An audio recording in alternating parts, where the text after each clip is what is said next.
At komme i transport betyder at blive sendt til udryddelseslejren Auschwitz i Polen. Forholdene i Auschwitz er umenneskelige, og langt størstedelen af fangerne myrdes i gaskamre straks efter ankomst. I Theresienstadt går det gradvist op for fangerne, at de befinder sig i en gennemgangslejr. Og når en transport skal afgå mod Auschwitz, bliver det jødiske selvforvaltningssystem pålagt at udpege, hvem der skal afsted. På den måde tvinges jøderne til at tage aktiv del i deres egen udryddelse. De skulle bruge x antal kvinder, x antal mænd og x antal børn. Så var det fuldstændig underordnet, om det var familiemedlemmer, nationalitet, det var ligegyldigt. Men det der regnskab skulle stemme, at det antal mennesker skulle i transport. Der var nogle danskere, der hjalp til ved transporterne med at få folk op i kreaturvognene. Det værste var altid, når toget rullede ind. Det var om natten, altid om natten, og man hørte toget i det fjerne. Folk havde fået en seddel, dem der skulle afsted, og de skulle så møde i en kaserne, og der afleverede de deres seddel og blev krydset af, og så gik de ud. Og så blev de læsset op i sådan en kreaturvogn. Det var simpelthen skubbet sammen med bagage. Der var mange mennesker, der skulle op i de her kreaturvogne. Og der var ikke ret mange, der sagde noget, fordi man var trykket, fordi det var jo så uvist, vi anede jo ikke, hvad det handlede om. Og der var nogle af mine bekendte, nogle af pigerne, der fik indkaldelse. Vi havde fornemmelsen af, at det var noget, der var meget værre end Theresienstadt.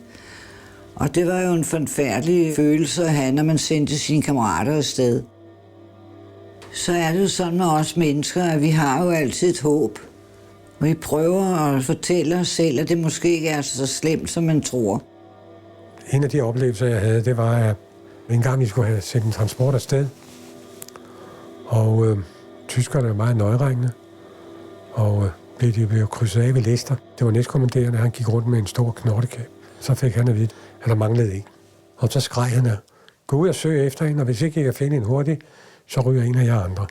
Og de gik ud og søgte, og jeg stod ikke ret langt fra ham. Og så fandt de hende, og så kom hun ned og skulle stille sig foran ham. Og så sagde han, du troede nok, at du skulle slippe. Og så flækkede han hovedet på hende med den knortekæp, og blodet det sprang ud. Og jeg fik selv blod på min skjorte. Jeg tror ikke, hun levede mere. Det tvivler jeg på. Der var jo kun én ting at gøre. Løfte hende op, bære hende ud, sætte hende ind i vognen.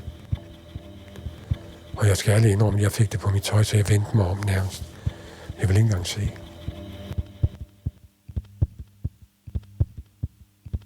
Indimellem så sneg vi os ned til der, hvor togene var. Vi måtte ikke komme derned i nærheden.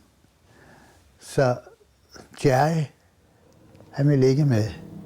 Jeg blev der, og jeg vidste godt, at vi ikke måtte være der. Og jeg så også, hvor forfærdeligt det var. Der var mødre med spædbørn. Og de der mødre råbte og skreg efter deres barn. Og de der SS-folk, som var der, de hylede og grinede, og så visse des, ikke? Og kvinderne skreg, og de kastede bare barnet frem og tilbage og sparkede det op til moren til sidst. Og sådan var der et par stykker, og nu en blev smidt op af muren, og så blev det smidt op til moren bagefter.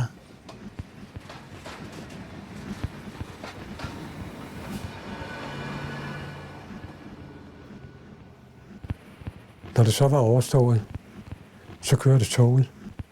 SS-folkene gik, og os, der havde hjulpet til, vi stod inde i gården. Og man var totalt tom, man kunne ikke sige noget.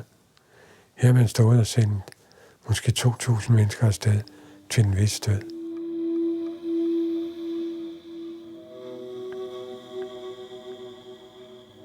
Der gik ikke så lang tid, der gik nogle måneder, så fik vi at høre, at danskere ikke blev sendt videre til transport.